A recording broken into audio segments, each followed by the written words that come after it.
right, it's mid-July. I'm right across the street from the raffles, and this is the spook house coming up. And what this is a U.S. embassy in Cambodia. You got the DEA, the FBI, you got the CIA, you got everybody and their brother. Seriously, the United States no take video or... Okay, no worries, just go.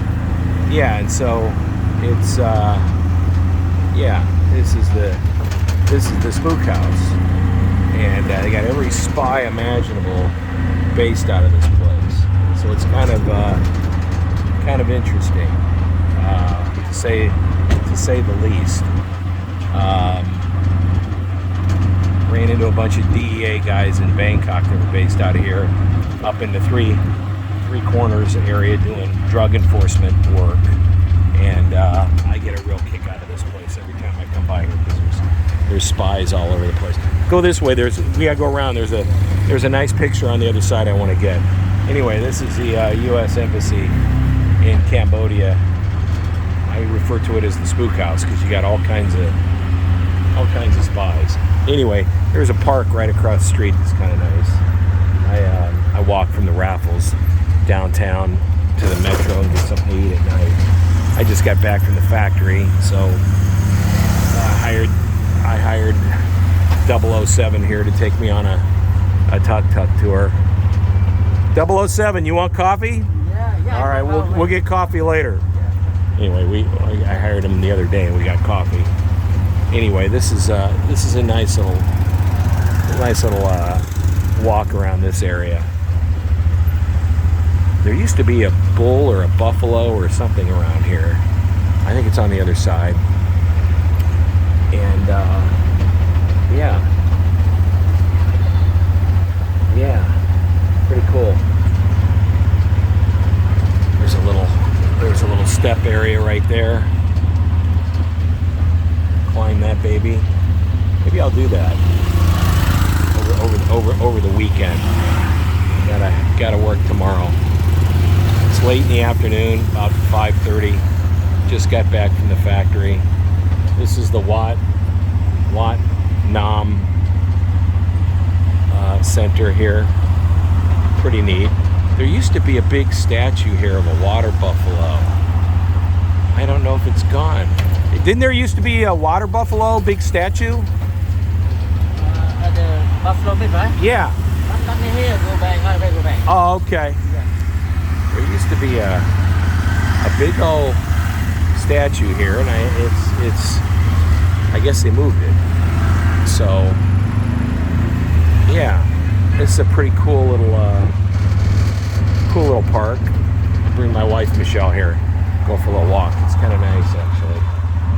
Again, right across from the spook house, right across the street. And this is a nice little park. Do a nice job of keeping it up. And yeah, there's the U.S. Embassy right here in Cambodia. I get a kick out of this place. In the morning, you can see them coming and going, and you got spies watching spies that are watching spies. Kind of comical, really. Anyway, yeah, I'm gonna walk to the riverfront from here. And I haven't climbed this hill. I may do that, go up the steps tomorrow night when I get back to the factory. So I'll probably do that. Really pretty. There it is right there. There's the little statue right there. Yeah, I knew there was a statue there. I knew it. I feel better about myself now. Exactly crazy. But yeah. I like Cambodia. It's laid back, great pepper, good vanilla.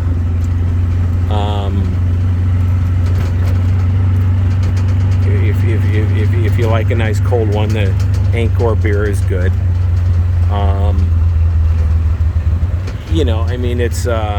It's U.S. friendly because they take the dollar. So that in and of itself, is accommodating. You go into a store and things are priced both in Real and in USD. So that makes it, accommodating. The people are really nice. A lot of expats moving here.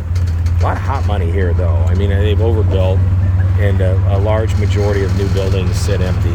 That's hot money from China coming in here to get their money out of China. That's what that amounts to. And because they invest in it pre-down. This is a post office, right? Yeah, that's what I thought. I've mailed stuff here before. This Cambodia, this Phnom Penh post office, one of the major ones, and it's pretty cool actually. It reminds me of the post office in Vietnam, but it's really nice. It's really accommodating. So yeah, it's very pretty. Yeah, it's beautiful. I've been in there a bunch of times, mail stuff in the past. DHL, EMS is there. So yeah, very, very nice. I like old style post offices, courtesy of the French, I'm sure. But yeah, this is a nice little tree-lined street area. Pretty nice. And it's sleepy, but it's overbuilt. What happens is they come here, invest in the land, is what it amounts to. And the building sits empty. So they're building these high rises and putting in a lot of foreign direct investment. And frankly speaking, they sit empty. And the whole objective is to start a business, own the land, and build a building, and justify it to Chinese as to why you're taking the money out. They don't really care if it's empty or not. So, and there's a lot of that. You can see this right here. I mean, just building after building after building. The amount of construction is just boggles the mind. But yeah, it is what it is. A lot of hot money. There's the mighty Mekong, and yeah, it's there's a passenger tourist terminal if you want to go on a boat ride. I'll save that for when Michelle comes out here. There's a night market right up here on the right hand side that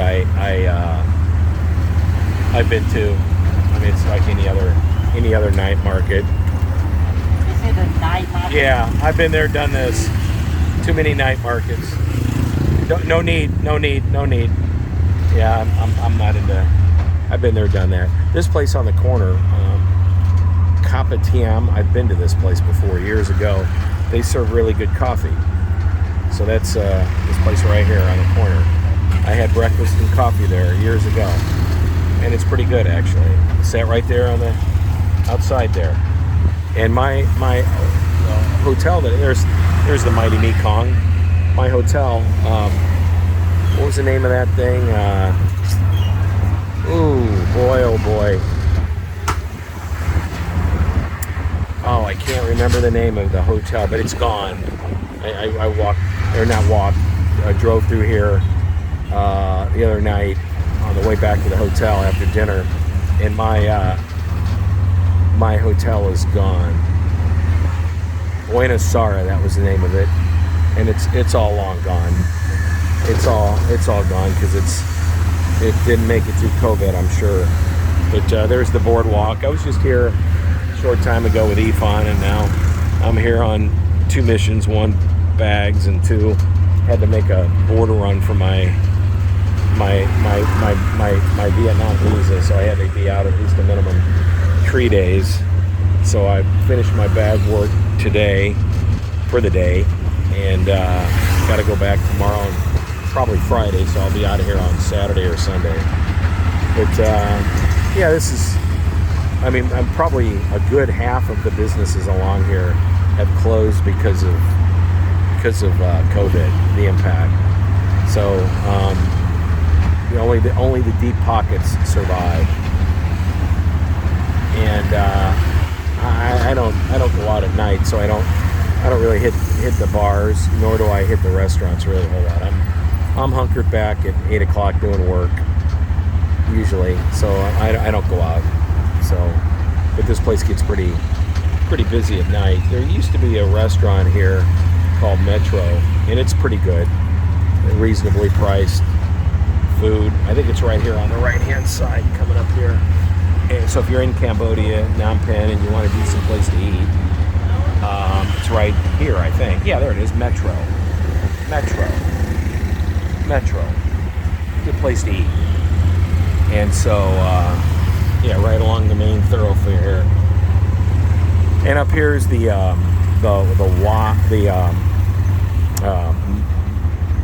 monastery up here for Buddhas, and it's actually pretty nice. I shot a video about a week ago.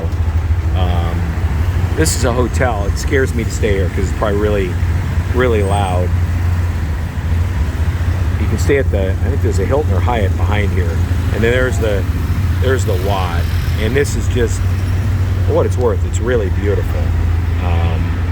Really beautiful, and I really liked it a lot. And so I went through here with Ifan. I'll mess up the name, Kong Che. Yeah, they're having some sort of celebration here, but this is the monastery. There's a name. It begins with an O, and I can't remember it, but it's just gorgeous on the inside. I went through this about, I don't know, a week ago, and it really is pretty. I mean, if you're into Watts and you're into Buddhism, this is a great. Even if you're not into it, it's really a fun place to walk through. It's pretty peaceful. And you got coffee shops, knickknacks all over. Silver shops all over the place. And yeah, you can't beat it. You really can't beat it. There's the main Wat right over here. And so, yeah, I mean, you got guest houses all along here. And it's pretty, it's clearly expat friendly. But again, this is kind of an interesting place here. It's a sports bar. I don't know what the name of it is. What's it called? Grand River Sports. So that's probably rocking at night. Not my thing, but yeah. So, and there's the mighty Mekong, and there's a casino over there, hotel casino. This Cafe Amazon's kind of interesting. They're very popular in Thailand, and they actually have really good coffee. It's pretty good. So yeah, this is it. There's a British tea place, Brit Tea. I've never been there. May hit that with Michelle. But there's one of the main palaces. Watts, popular with tourists and locals. Pigeons are happy, that's for certain. But it's beautiful. It's all lit up like a Christmas tree at night. And yeah, it's beautiful. What's the official name? It's a Royal Palace. It's what? Royal Palace. Royal Palace. All right, Royal Palace. So it's yeah, it's beautiful. Yeah, it's really, at night it's beautiful, huh? Yeah. And that's it, a picture of a queen. Yeah, beautiful. This is my driver, 007, right? Yeah. 007, kid you not, that's his nickname, 007. You, at the Sofitel, you say, hey, I need 007, they'll dial him right up and you got your tuk-tuk driver. So yeah, it's pretty. Late in the afternoon here, just got back from the factory and threw on my shorts and decided to go for a quick little tuk-tuk ride.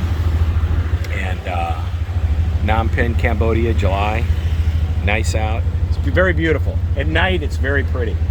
Yeah, it really is beautiful. You should be very proud. Yeah, it's gorgeous. No graffiti, no garbage, no nonsense. Very safe. I really like that. It's a peaceful. I mean, I'm sure they have their crime here. Don't get me wrong. They have major problems with drugs and prostitution and all that. But as far as nonsensical crime like graffiti and you can walk around at night and feel safe. I mean, I've never had any issues here or Vietnam or Thailand or anything else. Yes, you have your occasional pickpocket, and yes, you have certainly the the dark side comes with, mongering, boozing, and all that. But if you stay away from that, then you don't have that problem. And I'm an old man, so drinking at bars went out for me 30 years ago. So I don't do that anymore. So I take it all in. This is really nice, and I enjoy it. 007, really nice. Yes. Yes. Very beautiful. Really is. There's the Hyatt right over there. I will bring you to take picture of the buffalo meat. Okay. Yes. And then we go to Starbucks. Yes. It's time, and I buy you Starbucks. Yes. Same? Yes, the same. Same place. Yes, same place. Okay. And then I got to go Aeon. Yes. Okay. Right now we go to buffalo meat first, and then Starbucks and Aeon. Okay. Yes. It's okay. Yes. All right. Yeah. So we got our plan. That's how it works. You dial up 007 and it takes you wherever you want to go. Anyway, here's the Mekong, and all kinds of tourists are coming back, and so it's nice, good for the tuk-tuk drivers, good for the economy here. Same as Vietnam. On the way to the factory, it was interesting. It wasn't as crowded as it was the last time I was here 2.5 years ago. So the traffic wasn't as bad. Last night it wasn't as bad at all. I can remember taking an hour and a half, almost 2 hours to get back. Last night and this morning, we made it in 50 minutes. So that's not bad at all. So usually we get the 5 o'clock rain. Today we didn't get it, so that's kind of nice. Although it does kind of cool things down a little bit. So yeah, Phnom Penh, Cambodia, mid-July. Just got back from the factory. Grabbed 007 here, and he's taking me for a little stroll. And yeah, pretty nice. Sell fresh coconuts on the side of the road. There you go.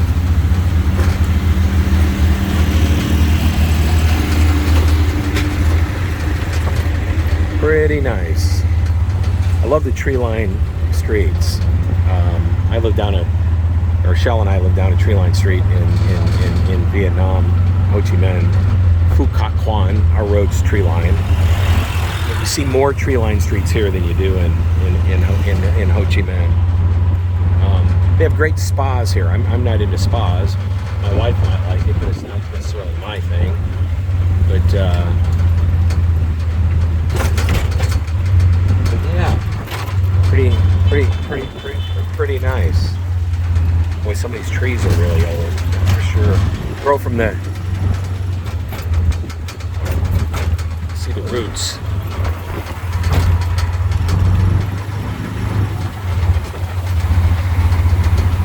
Look at that. Yeah.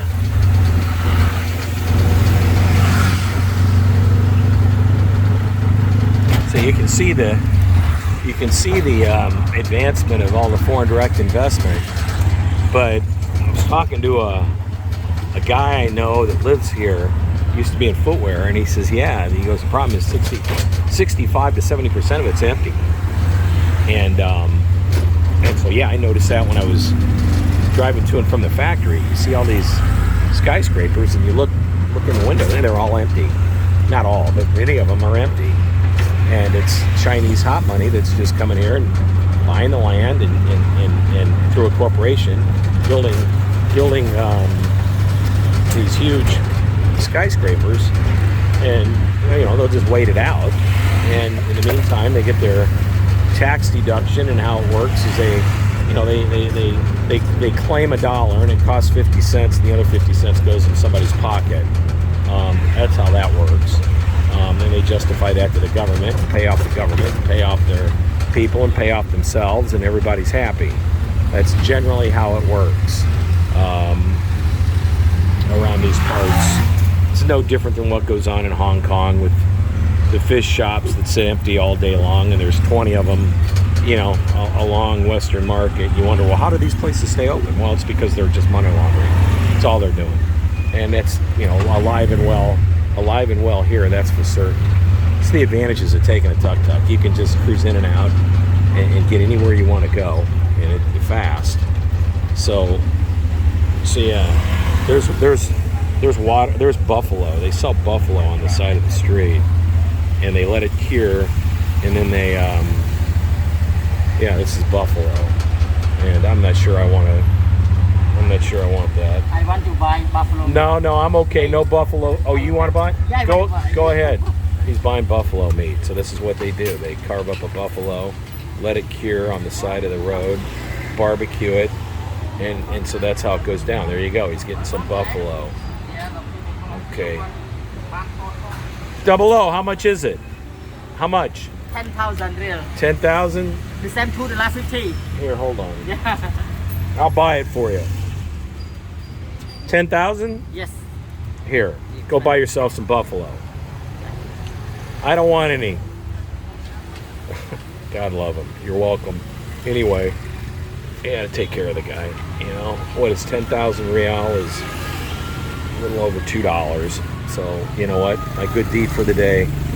So there you have it. He's eating water buffalo on the side of the road with, look at her pounding it out, tenderizing it.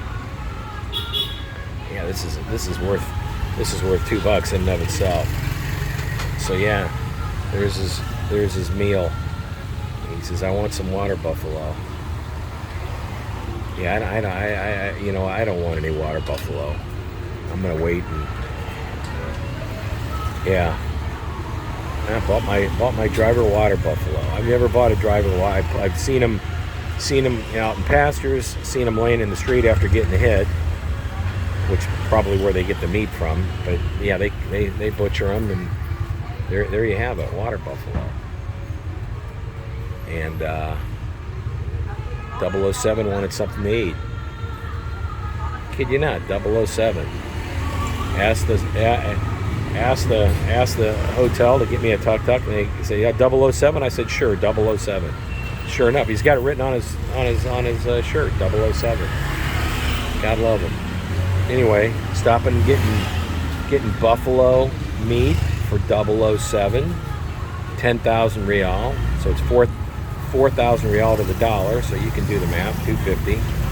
And you know, so.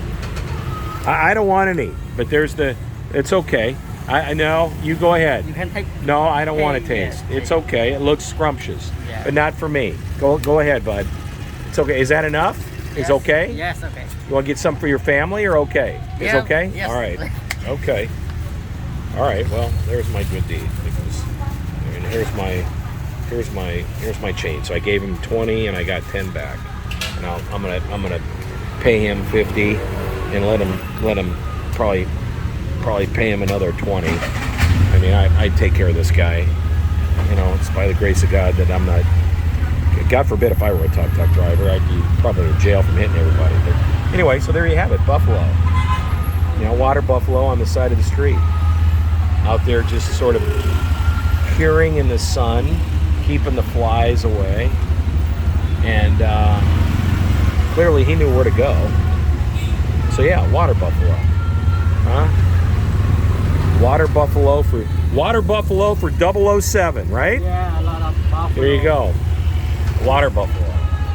There it is, out there curing. Huh? How long does it cure for? All day? Yeah, all day. Yeah. Yes. Then you can either eat it like that or put it on warm it up, right? Yes. I gotcha. So it's kind of like a jerky, probably. Cured, dried. I suspect it's like a jerky. Huh. Yeah, I just, you know what? I just, you know what? It's not, I've done enough of that. I'm not going to end up on the Food Channel. I don't need to eat exotic foods. My poor gut. My poor gut's been through enough through the years. So there you have it, you know. The Adventures of 007 and Steve. 007 is my my designated Tuk Tuk driver the last 2 days, and he's keeping me safe and sound. After work, I call up 007, and he takes me usually to Starbucks and to Aeon. Today we went by the U.S. consulate, embassy rather, and for a little stroll. Stopped and got some water buffalo meat, and we're gonna go to Starbucks now, and then I'm gonna head back to the. I think I'm gonna head back to the hotel. I don't go out at night. I don't like to go out too much at night. And hunker down and stay safe. But yeah, Phnom Penh, Cambodia, July. What is it, about 29, 30 C? What's the temperature? About 30? Yeah. Yeah, about 30 C. So it's not bad at all. Not bad. Very, very accommodating. They have nice parks here. One thing I do like here is the expansiveness of the park area. You miss that in Vietnam. They have some parks. In Hong Kong, they have parks, a few of them, but they're just jam-packed. I mean, look at this. This is just gorgeous. And they keep it very well manicured. And it's no graffiti, no garbage. They've got... It's very safe and secure, and I from that aspect, I really like that part of Cambodia. I mean, by and large, it's, at least this area is very, very safe. I have not been to Siem Reap. I've been down to Kampot for a pepper run and a land run with Ifan, but I have not spent the whole. I candidly haven't spent a whole lot of time here. Maybe 4 or 5 trips. That's it. So I don't know it all that well, but I know Phnom Penh pretty well. I can make my way down to Kampot and out to the factory, an hour west, and that's about it. But really beautiful. You said Vietnam, Cambodian, French. Yeah, that's when 1979, right? Yeah, when Vietnam come here, yeah. 78, 79, yeah. Get rid of Pol Pot. Yes. Yeah, that's what that's for, right? After the Khmer Rouge. That's right. After got the Khmer Rouge out of Phnom Penh. Yes. 1978, 1979, Vietnam invaded Phnom Penh to get rid of the Khmer Rouge, right? Yes, yes. Yeah. Pretty good, Steve. Not bad history lesson there. Yeah. Yeah. So that's a memorial. That's very respectful. Yeah. That's very pretty. Yeah, and you can see Cambodia and Vietnam. Yeah, beautiful. Yeah. Thank you. Yeah, that's beautiful. But yeah, that's how that went down. So got rid of Pol Pot. 1978, 1979, Vietnamese invaded Phnom Penh and kicked Pol Pot out, and the people eventually recovered, huh? Yes. Yeah, good for you. When were you born? I born 1978. I born at Vietnam. Oh, okay. You were born in Vietnam. Okay. When the Khmer Rouge in the Phnom Penh Cambodian, my family moved to Vietnam. I see. So they escaped Pol Pot. Yes, and I born at Vietnam. And you come back here. When did you come back here? My family moved Phnom Penh 2018. Gotcha. Yes. What's your real name? My name Thun. My name Thun. Kun. Yeah, Kun. my name Thun. Kun. And And my- 007. And my there ID, you go. 007. My right? ID. 007. See, Stand I'm by not- at the Sofitel. I'm not making it up. 007. Yeah. And what now at the Sofitel? When I'm at the Sofitel, they say 007. Yes. Yep, that's how I found you. All the staff of the Sofitel. They know you. Yes. Yeah. They take care of you. Yeah, thank you. Yeah, you're like Lionel. They have a pet bird there called Lionel. Yeah. Yeah. Anyway, we won't get into that. He's a cockatoo. But yeah. Anyway, that's a neat history lesson. Yeah. How many brothers and sisters you have? I have 2 brothers. 2 brother. Yeah, Okay. I have 3. My 2 brothers and me. Gotcha. Yes, 3. And you have how many kids? How many children? 2. 2. That's Yeah. right. My son, 22 years old. You have a son 22 years old. Yes, my son, 22 years old. May I ask, what is your age? Uh, How old are you? 44. 44. I born at 1978. Oh, that's right. Yeah. So you have a son 22 years of age. Yeah, yes. Wow. And my daughter 11 years old. Wow. Congratulations. What's your son's name? My son Jamran. Jambran. Yes. That's a pretty name. That's an interesting name. Jambran. Yeah, what does Jambran mean? Jamran is What mean? Jamran it mean get a lot of something. Okay. Yeah. Okay. It's mean like that. What is your daughter's name? My daughter Darling. Darling. Yeah, Darling. Darling. My darling. Oh, okay. Well, that's nice. Yes. Makes it simple to remember, that's for sure. Well, you know what? Thank you for sharing that. Yes. I appreciate it, brother. You know? Hey, you know what it's time for? Starbucks. Yeah. You got a better coffee shop than Starbucks? What do you recommend? Starbucks or what do you like? Yeah, I like Starbucks. You like Starbucks? Yeah. All right, let's go Starbucks. Okay. I'll buy you a Starbucks to go with your buffalo. Yes. Okay, let's go. Okay, thank you. All right, so here we are. That's the end of this. We got a history lesson. We got buffalo meat. We got a nice little tour of Phnom Penh. Time for Starbucks, and you know what? Worth the price of admission. I take care of this guy. He comes with the territory there at the Sofitel. So he took me on a nice late afternoon little jaunt in his tuk-tuk, and we'll take care of him. He's got 2 kids, and we're going to do the right thing. And he loves his Starbucks. I got him Starbucks yesterday. It was like a really big deal. So we'll get him something to go with his water buffalo meat, and we'll take it from there. All right. Hey, bye-bye from Phnom Penh. Say goodbye.